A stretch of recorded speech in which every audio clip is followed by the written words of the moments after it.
Good afternoon, everybody. I have to confess at the beginning that I am battling not only a cold, but also the effects of cold medication. So I am kind of loopy. This is all very dreamlike right now. So if I say anything about lizard people running our economy or something like that, just don't blame the firm, blame Sudafed. So I'm not as sanguine as Shauna was. It seemed to me that about half the people in the room have heard of Sidewalk Labs. So I'm going to run over. Yeah, I will move through the introductory slides faster than I otherwise might. But if you've got curiosity about any of this, I'll certainly speak to you about it later. Sidewalk Labs we are an alphabet company. So you've probably heard of Google, and that's one of our sister companies. You may have heard of DeepMind or Waymo, which are other alphabet companies. Big bets that Google has made about the future of life. Bets with a lot of opportunity to have a real impact in the world. The alpha bets, if you would. So you can see what they did there. Our particular alphabet is that you can use a combination of good urban planning practice and technology to file away the externalities that make city life difficult while amping up all the positives that city life has to bring. So we're a unique firm in that we are a bunch of technologists. We are also urbanists, architects and planners, and former public servants. And I'm within that category myself. I've spent 12 years building rapid transit and doing rapid transit policy here in Southern Ontario before I joined Sidewalk as the Toronto mobility lead. There are a lot of places in the world that wanted to work with us to build a neighborhood of the future. There still are, and we're exploring that. But our flagship project is here in Toronto. That's why we competed successfully for the RFP that Waterfront Toronto launched. We wanted to build it here in Toronto because of Toronto's diversity, its inclusivity, and importantly, it is both a city with an urbanist and a technologist legacy. Famously, Jane Jacobs spent the latter half of her career in Toronto. Less famously, but also deserves to be well known, is that last year there were more tech jobs created in Toronto than were created in New York and San Francisco combined. So this is a city that is poised for greatness as a tech hub. It already is great as a place where people think hard about cities. It's a perfect place for us to be. This is the site that we are aiming to build. This is the site that we are working with Waterfront Toronto to develop. It is called Quayside. It is a relatively underdeveloped piece of land right at Parliament Slip, so at the foot of Parliament Street, where it intersects with Queen's Quay. If that's for the Torontonians in the audience. For the non-Torontonians in the audience, it is essentially an undeveloped piece of land 2 kilometers away from Canada's financial center. So it is a remarkable opportunity. The delta between what is there and what could be there is vast, and it is that delta that we hope to address. So we proposed what we're going to do in our Toronto Tomorrow plan that we released earlier this year. And the Toronto Tomorrow Plan aims to speak to the 5 requirements that Waterfront Toronto set for us as what the neighborhood that we're going to build together should achieve. So job creation and economic development, housing affordability, sustainable climate positive development. And I want to lean on that for a moment. It's not climate negative. It's not even climate neutral. It's climate positive. If you live or work in our neighborhood, your carbon emissions should be not just completely offset, they should be offsetting people who live in other parts of the city. All of your carbon emissions are offset and more, such that you are a positive contributor to the fight against climate change in Toronto. Urban innovation and digital privacy, and new mobility, which is what I'm going to be focusing my talk on today. It was the result of a substantial amount of public engagement. 21,000 people consulted over various tools. So we're very confident that the plan that we have created speaks to not only what Waterfront Toronto wants, but what the residents of Toronto want. So it's going to result in a new kind of community that's going to be mostly residential, but somewhat commercial. It's going to have 2.6 thousand residential units, 4.2 thousand residents, and 3.9 thousand jobs. So it's going to be mixed use in the full sense of that term. In terms of where we are now, if you've been paying attention in the news, you'll know that on Halloween, we reached agreement with Waterfront Toronto on the headline issues. So we are now, the plan that we presented was always a draft. Waterfront Toronto did its own consultations, and they came to us and said, we would like you to revise it in the following ways. And we listened to what we heard, and we so revised. So we're very pleased that Waterfront and our firm are now aligned on this. We're moving forward to what I anticipate is going to be a full vote by the Toronto Board to endorse the whole plan in the early part of 2020, and then a vote by the City of Toronto's Council to endorse it in mid-2020, at which point we will move to implementation. There are a lot of things that we are trying to do at Quayside. I'm only going to scratch the surface of those today, and even then, I'm only going to be scratching the surface of the mobility things. But there is a lot, as you can see here, of what we would like to do. So if you're curious about climate positivity or tall timber skyscrapers or double the amount of affordable housing, I'm happy to speak to that after the fact. But let's talk about mobility today, and specifically mobility and equity together.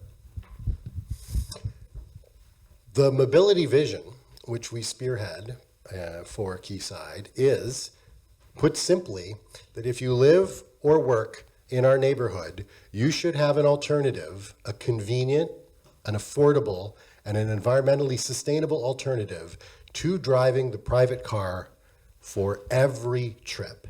Any and every trip that a resident or worker wants to take to or from the neighborhood, there should be a good, in the broad sense, good alternative to driving one's own car. When it comes to equity, I think that's what I'd like to unpack for you today. So when I was putting my notes, as Stephen said, there's 3 questions that I want you to answer. So, I used to be a student, so being a good student, I wrote them all out, and here's the answers. The first question was, what's the biggest equity challenge involving the provision of your services?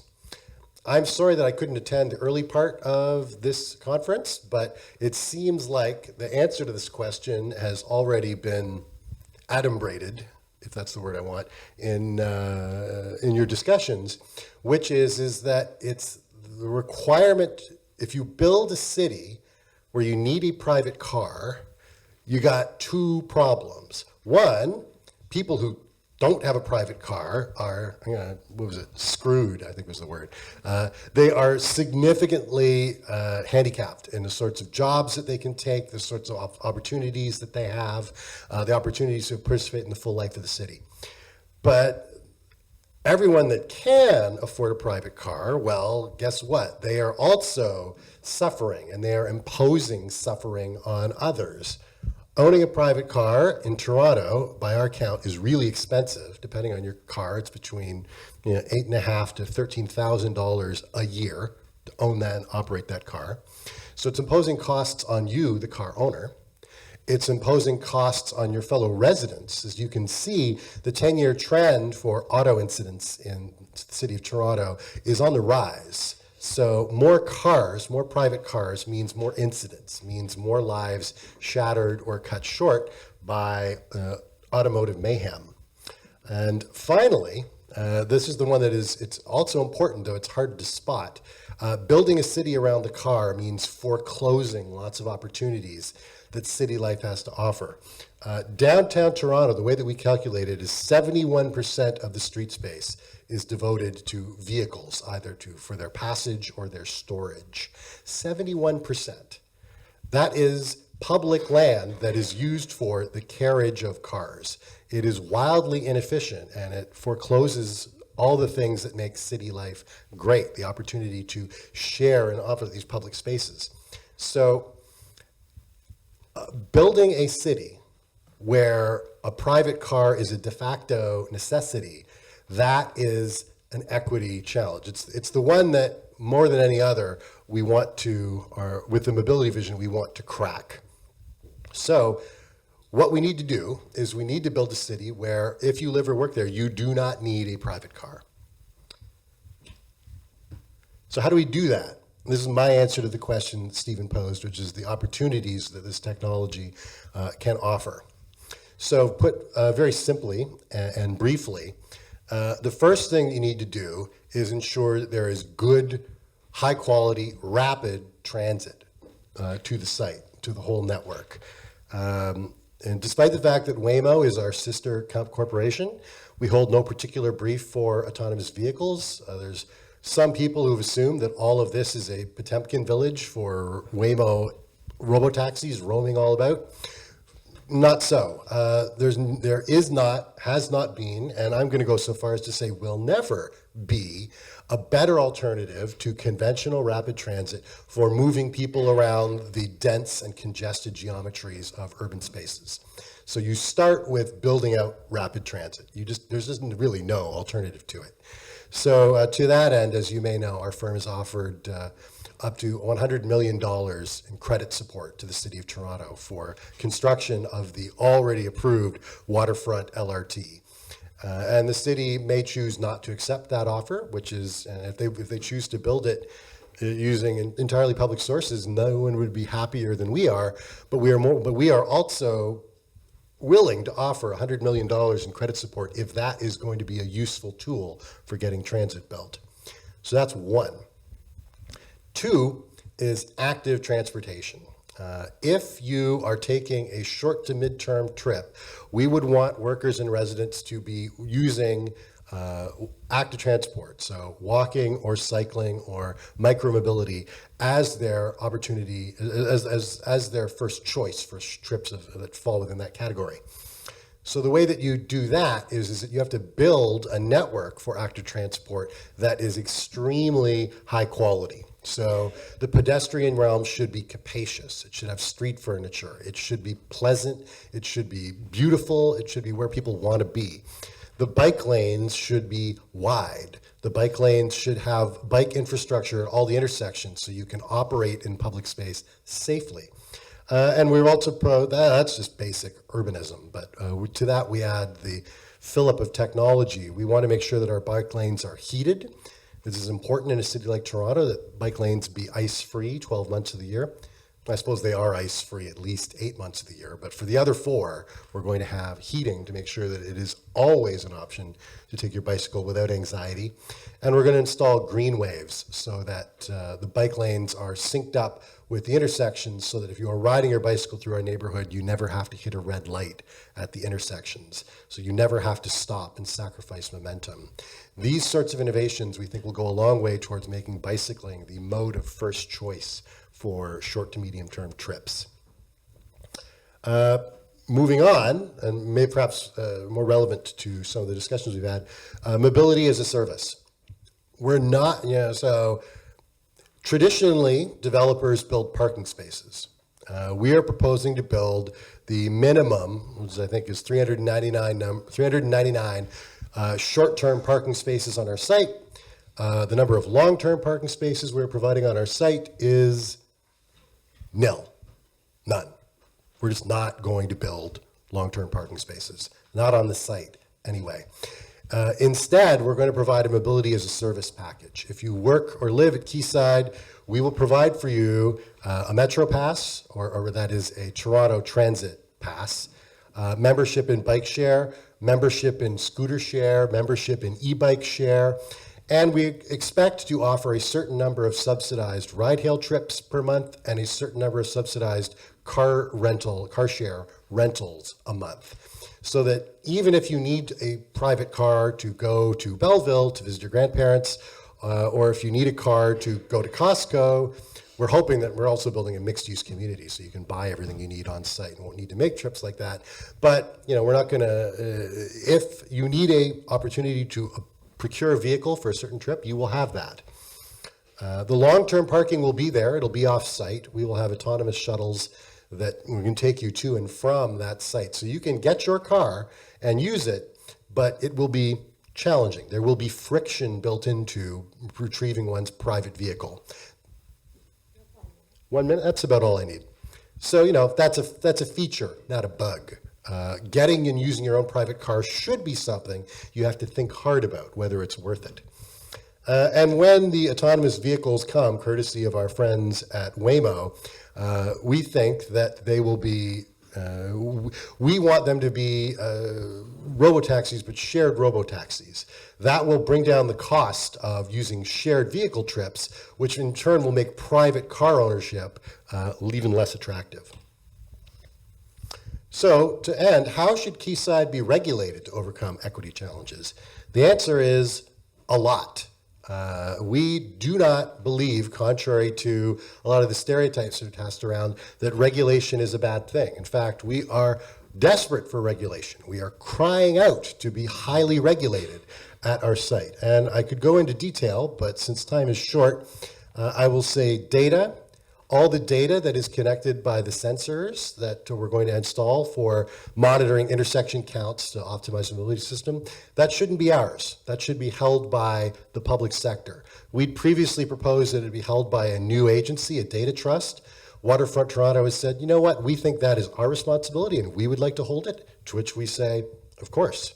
This was never, again, contrary to what you may have heard, was never about data collection and commoditization. It was about building the best outcome. And so if Waterfront Toronto is going to hold the data, we think that is an excellent solution. Autonomous vehicles. This is a bit orthogonal, if that's the word I want, to what we've been discussing. But autonomous vehicles, we think there's a great place for them in the city, provided that they are not just autonomous, they need to be electric and they need to be shared. That is really beyond the power of a private firm like ours to ensure. So we look to the public to regulate them to bring about this optimal outcome. And finally, curbside space.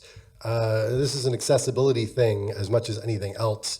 Access to the curb is often unregulated, which leads to all sorts of bad outcomes. It means that people are unsafe because they have to move in and out of traffic lanes. It also means that people with accessibility needs don't have easy access to the public realm. So again, we can go to a certain extent. We're going to build curbless neighborhoods to try and deal with that. But it's an area where regulation is the appropriate outcome. And we will yield to the government and what it decides to regulate, but we are calling for active regulation in this space, again, to solve collection action problems and bring about the best outcomes for everybody. So with that, that's been a very brief tour of the mobility vision for Quayside and how we think that it can bring out about a more equitable future. And I'll be happy to discuss it in more detail with anyone that wishes to interrogate me on it. Thanks.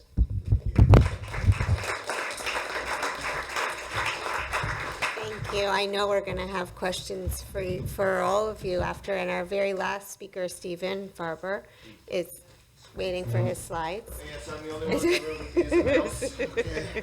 It's Kevin McLaughlin.